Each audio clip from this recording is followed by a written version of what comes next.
চাষিদেরকে এখন রাস্তায় বসিয়েছে। এক মন লবণ খাইয়ে বিক্রি করে একটা বিক্রি করতে পারে না, এই অবস্থা হয়েছিল। খালেদা জিয়ার আমলে, আওয়ামী লীগের আমলে, শেখ হাসিনার আমলে 96 থেকে 2001 সাল পর্যন্ত বারবার বলেছে, কিন্তু সেই সময় 96 সাল থেকে 2001 সাল পর্যন্ত আপনাদের দাম উঠাতে পারে নাই। এক মন লবণ খাইয়ে বিক্রি করে একটা বিক্রি করতে পারে না, এই অবস্থা হয়েছিল। কি আমাদের উপর বুধুককে বলবো, যারা এই পেশাগত ষড়যন্ত্রের সাথে, যারা এই লবণ সিন্ডিকেট করে টাকা কামাচ্ছে কোটি কোটি টাকা, তাদের বিরুদ্ধে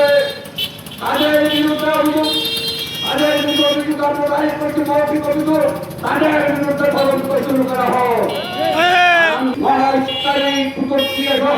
সমগ্র কষ্টের বাজার আসল করে দেওয়া হলো, লবণ আমদানির যে পারমিট দেওয়া হয়েছে সেটা অভিশপ্তর বন্ধ করতে হবে।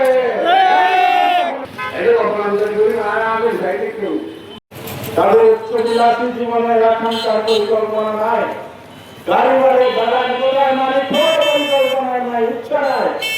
তাদের একমাত্র ইচ্ছা হচ্ছে রুজি রোজগার, নিজেদের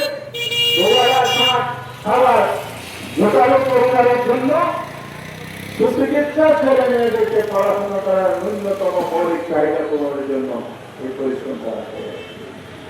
অথচ সরকার এই চাষিদেরকে এখন রাস্তায় বসিয়েছে। উৎপাদন মূল্য কত আর বিক্রয় মূল্য কত, 40-60% ব্যবধান, 40% লস দিয়ে প্রতি মনে যে মূল্য আছে এই মহেশতলে অবনয়ন হবে, মহেশতলে উন্নয়ন হবে, মহেশতলে এবং একসঙ্গে থাকতে পারবে। শুধু আমাদের লবণ সংস্থা লবণ কেন্দ্রিক আমাদের ঐক্যবদ্ধ নয়, এটার জন্য আমাদের সার্বিক স্বার্থ নিয়ে আমরা ঐক্যবদ্ধ থাকতে পারি। সেই জন্য আমরা সবাইকে আহ্বান করছি।